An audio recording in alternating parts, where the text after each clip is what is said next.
zar je dobila te noći, to moramo svi da znamo, pa se dere, nemoj ko da me nervirao danas, već ću da vas pobijem. Znaš, to je takva galama na poslu je jedino tišina, kad se pojavi neka osoba, nikoga ne zna, i baci neke krpe na sto i sve proda.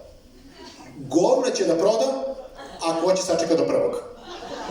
Znači, svi se skupe ovako, imamo sjajne govna za vas. Šta će meni govna u životu? Ali sačekat ćemo do prvog. Može. Može, daj ti meni, nikad ne znaš, 3 stolice različite za ne daj Bože, nešto pravdaju sve. Savka i Bilja su ti one 2 koleginice koje se mrze, to je najhladniji rat koji ste ikada vidjeli. Nešto novo otkrio mi kao bravo. I na primjer, kad smo pravili smo roštilj, i on je bio s nama. I mi smo po standardnom običaju napravili 5 kila mesa, pojeli 2 kile, ostalo nam 3. Kidamo i matematiku. I onda je bilo, šta da radimo s ove 3 kile mesa?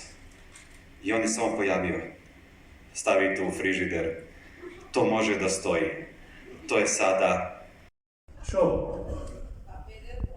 Pa mora da smažena si? Ampak si mažena si peder, inače kako? Nema vrsko. Ne ti se međemo petiši.